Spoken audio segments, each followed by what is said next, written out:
नमस्कार। इस वक्त हम मौजूद हैं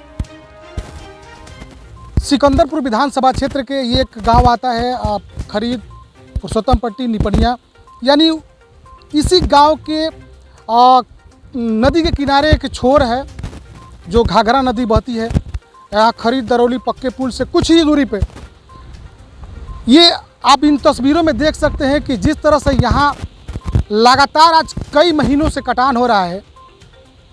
ये इस गांव के लिए, इस क्षेत्र के लिए यानी एक खतरे की घंटी है। आप इन सीधे तस्वीरों में देख सकते हैं कि जब अभी तो फिलहाल में ये आपका मई जून हो गया,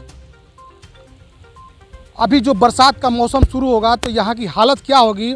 श्री नारायण मिश्रा, लोकसभा सलेमपुर, अखिल भारत हिंदू महासभा सार्वजनिक पार्टी से टिकट मिला है। मैं लोकसभा सलेमपुर से चुनाव लड़ रहा हूं। लोकसभा सलेमपुर मेरा परिवार है।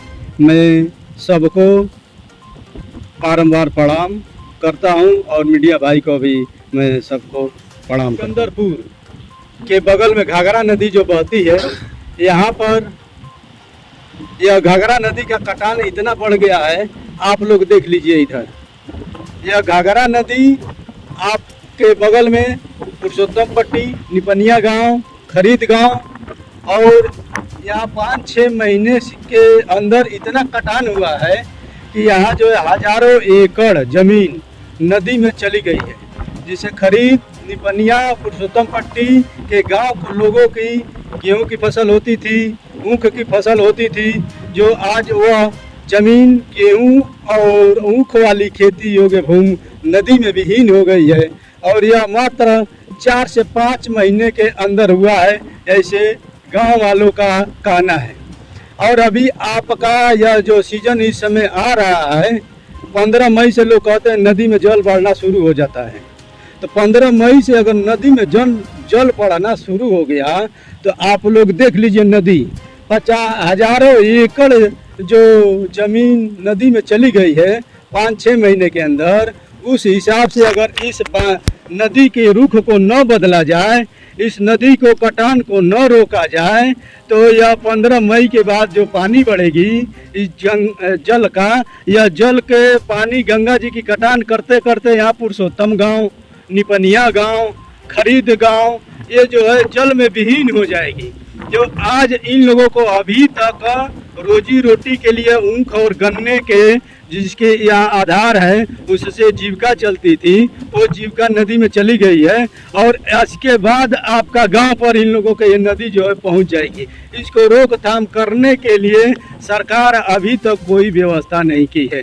मैं सरकार से निवेदन अनुरोध करता हूं कि यहाँ तत्काल आज नहीं से यहाँ व्यवस्था किया जाए, इस नदी को कटान को रोका जाए, जिससे खरीद गांव, निपनिया गांव, पुरुषोत्तमपुर, ये गांव के लोग की पहले सुरक्षा किया जाए, उसके बाद इस नदी का रुख बदला जाए। यही आप देख लीजिए, ये जो दोन दरौली वाला पुल बन रहा है, उधर बिहार साइड में आप जाइए तो देखिए वहाँ जो है जितनी नदी की कटान है वहाँ पर रोक लगा दिया गया है, पत्थर लगा कर। यहाँ केथलिया गांव है, उधर बॉर्डर पड़ता है बिहार का, वहाँ भी रोक लग गया है। लेकिन बिहार में अपना बॉर्डर पर रोक वो लोग लगा दिए हैं। और यहाँ यूपी में यूपी सरकार, यूपी के अपने जनता मेरे भाइयों को देखने के लिए, इस कटान को रोकने के लिए उनके पास फुर्सत नहीं है। जैसे नेताजी बहुत यहाँ पे संघर्ष हुआ है, बहुत से जगहों पे एप्लीकेशन पड़ चुका है, यहाँ पे धरना प्रदर्शन भी हो चुका है, कई लोगों ने आश्वासन भी दिया है, और अभी तक यहाँ पे कोई ऐसा ठोस कदम नहीं उठाया गया है जो कुछ तो राहत मिले। कम से कम इस बरसात में इस गांव का थोड़ा सा भी अस्तित्व तो बचे। इसको लेकर के क्या कहेंगे? कि ये तो कहीं ना कहीं बहुत बड़ी लापरवाही है कि लोग यहाँ केवल मेरे भाइयों से वोट लेते हैं और उनको कोई सुविधा नहीं देते हैं। यहाँ तक कि यह फसल हमारी उगने वाली भूमि नदी में चली गई है, इसका हम समझे कि बहुत बड़ा दर्द है। अब बहुत बड़ा यह हमारे गांव के लोगों के साथ अहित हो रहा है। तो यह प्रशासन आंख मूंद करके मौन बैठी हुई है। जो गांव के लोग, आप नाम क्या इनका, रजनीश जी और चंदन जी, राहुल जी, ये लोग जाकर के डीएम साहब को आवेदन दिए हैं, अपने सांसद जी को दिए हैं, कई बार जो है पेपर में भी निकलवाए हैं, यहाँ धरना प्रदर्शन भी किए हैं कि वोट का 2024 में संसदीय चुनाव का 2000 वोट का बहिष्कार भी इस गांव के लोग, इस क्षेत्र के लोग किए हैं कि हमारा इस नदी का कटान अगर नहीं रोका जाएगा तो हम लोग गांव सहित, खेती तो जा ही रहा है, गांव सहित हम लोग चले जाएंगे। इसलिए जब तक रोक नहीं लगेगा तब तक हम वोट नहीं देंगे। ये लोग वोट का बहिष्कार किए हैं। तो मैं इन लोगों से वादा करता हूं, भाई लोगों से मैं निवेदन और प्रार्थना विनती करता हूं कि सरकार के से मैं भी निवेदन प्रार्थना करता हूं, और मैं इस कटान की व्यवस्था 1 तारीख को वोट पड़ेगा, 4 तारीख को जीतने के बाद मेरा काम यहाँ से शुरू होगा। यह कटान जिस तरह हो, जैसे हो, संसद से लेकर के यहाँ तक मैं इस कटान को रोकूंगा, पूर्ण रूप से रोकूंगा। आप लोग को वचन देता हूँ। इस क्षेत्र से लगातार 2 बार सांसद रहे, 10वां साल होने जा रहा है, और यहाँ भारतीय जनता पार्टी की भी सरकार उत्तर प्रदेश में है और देश में भी है। उनकी तरफ से तो आज तक कोई ठोस कदम नहीं उठाया। क्या विश्वास, भरोसा है कि आप भी इस पर खरा उतरेंगे? देखिए, पार्टी हम लोग की जो आप कहे हैं भारतीय जनता पार्टी है, वह सरकार डबल इंजन की सरकार है, सरकार चल रही है।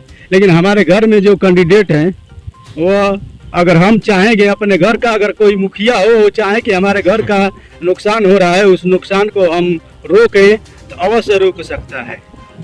पार्टी जहाँ है वहाँ है। पार्टी अगर जो मुखिया घर का है वो उसके ऊपर भी मुखिया है, तो उस पार्टी को जाकर के हम अवगत कराएंगे, तभी नहीं आकर के वो जो है घर का जो गार्जियन है वो अपना काम करेगा।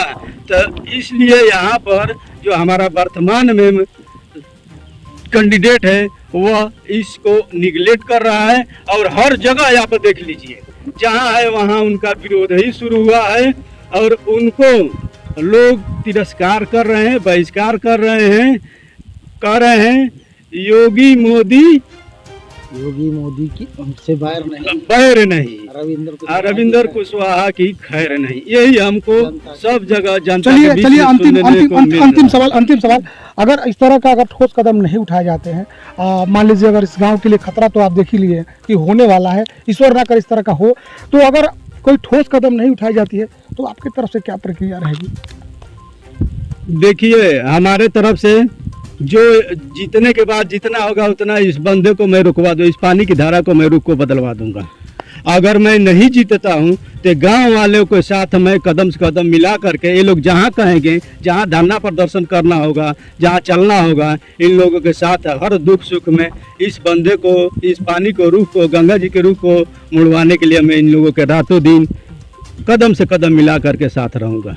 चलिए, बहुत बहुत धन्यवाद। ये थे श्री नारायण मिश्रा जी, जिन्होंने बखूबी अपने अंदाजों में कहा कि अगर हम चुनाव जीतते हैं तो यह कटान के लिए कोई ठोस कदम उठाएंगे, अगर नहीं भी जीतते हैं तो इन लोगों के साथ मिल करके और जहां भी धरना प्रदर्शन होगा, जाने का होगा, लोगों से बात करने का, अधिकारी से बात करने का होगा, तो ये उनके साथ कदम से कदम मिलाएंगे। बहुत बहुत धन्यवाद, नमस्कार।